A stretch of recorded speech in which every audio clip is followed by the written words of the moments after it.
പബ്ലിക്കായിട്ട് പൊതുസ്ഥലത്ത് വെച്ചിട്ട് ഒരു നാണവുമില്ലാതെ, ഒരു മടിയുമില്ലാതെ, ഒരു ലജ്ജയുമില്ലാതെ ഇത്രയും ആളുകൾ നോക്കി നിൽക്കെ അല്ലെങ്കിൽ കാണുന്നുണ്ട് എന്നുള്ള ഒരു ബോധം പോലുമില്ലാതെ കാമഭ്രാന്ത് തീർക്കാണ് ചെറിയ കുട്ടികൾ. Hello guys, welcome back. പുതുതലമുറയുടെ പോക്ക് ഇതെങ്ങോട്ടാണ്? പബ്ലിക്കായിട്ട് പൊതുസ്ഥലത്ത് വെച്ചിട്ട് ഒരു നാണവുമില്ലാതെ, ഒരു മടിയുമില്ലാതെ, ഒരു ലജ്ജയുമില്ലാതെ ഇത്രയും ആളുകൾ നോക്കി നിൽക്കെ അല്ലെങ്കിൽ കാണുന്നുണ്ട് എന്നുള്ള ഒരു ബോധം പോലുമില്ലാതെ കാമഭ്രാന്ത് തീർക്കാണ് ചെറിയ കുട്ടികൾ.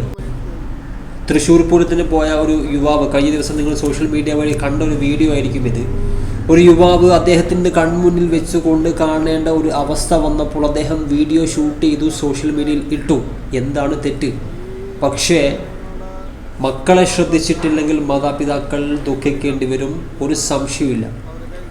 നിങ്ങളുടെ കുട്ടികൾ, ആൺകുട്ടികളായിക്കോട്ടെ പെൺകുട്ടികളായിക്കോട്ടെ, കോളേജിൽ പഠിക്കുന്ന കുട്ടി ആയിക്കോട്ടെ, സ്കൂളിൽ പഠിക്കുന്ന കുട്ടി ആയിക്കോട്ടെ, എന്തു ആയിക്കോട്ടെ, വീട്ടിൽ നിന്ന് എന്തെങ്കിലും ഒരാവശ്യം പറഞ്ഞിട്ട് അവർ പുറത്തേക്ക് പോകുന്നുണ്ടെങ്കിൽ എങ്ങോട്ടാണ് പോകുന്നത്, ആരൊക്കെയായിട്ടാണ്, എൻ്റെ മകളുടെ അല്ലെങ്കിൽ എൻ്റെ മകൻ്റെ കൂട്ടുകെട്ട് എന്താണ് അവർ ചെയ്യുന്നത്, ഇതൊക്കെ എല്ലാ ദിവസവും പോയിട്ട് ശ്രദ്ധിക്കണമെന്നൊന്നും പറയുന്നില്ല. എപ്പോഴെങ്കിലുമൊക്കെ മക്കൾ പോലും അറിയാതെ നിങ്ങൾക്ക് സൗകര്യപ്രദമായിട്ടുള്ള സമയങ്ങളൊക്കെ നോക്കിയിട്ട് മക്കളെ എപ്പോഴെങ്കിലൊക്കെ ഒന്ന് ശ്രദ്ധിച്ചു കഴിഞ്ഞാൽ, അവർ തെറ്റിലേക്ക് പോകുന്നുണ്ടെങ്കിൽ ആദ്യമേ തന്നെ മനസ്സിലായി കഴിഞ്ഞാൽ അതിൽ നിന്ന് അവരെ പിന്തിരിപ്പിക്കാൻ നിങ്ങൾക്ക് സാധിക്കും. അവസാന ഘട്ടത്തിലേക്ക് എത്തിക്കഴിഞ്ഞാൽ പിന്നെ ഒന്നും ചെയ്യാൻ സാധിക്കില്ല.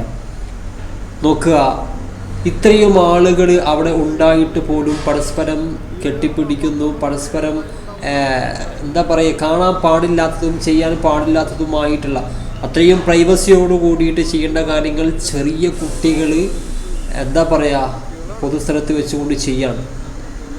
മാതാപിതാക്കൾ ശ്രദ്ധിച്ചോ. എന്തായാലും മാക്സിമം ഷെയർ ചെയ്ത് കൊടുക്കുക. ഈ അഫെയറും അതേപോലെ തന്നെ സ്നേഹിക്കുന്നതും പ്രേമിക്കുന്നതും ഒന്നും വലിയ തെറ്റായിട്ടുള്ള കാര്യമൊന്നുമില്ല. അതൊക്കെ ആ പ്രായത്തിൽ നമുക്ക് തോന്നും. പക്ഷേ നിങ്ങൾ ഈ പ്രായത്തിൽ കാണിച്ചു കൂട്ടുന്നത് ഒരു പ്രേമമായിട്ട് നമുക്ക് കണക്ക് കൂട്ടാൻ സാധിക്കില്ല. ഒരു നേരം പോക്ക്, അല്ലെങ്കിൽ നിങ്ങളുടെ കാമം, അല്ലെങ്കിൽ നിങ്ങളുടെ ആ വികാരം തീർക്കാൻ വേണ്ടിയിട്ടുള്ള ഒരു മാർഗം എന്നൊക്കെ നമുക്ക് കാണാൻ സാധിക്കുള്ളൂ. സോ ഷെയർ ചെയ്ത് കൊടുക്കുക ഗൈസ്. മറ്റൊരു വീഡിയോ കാണാം. ബൈ.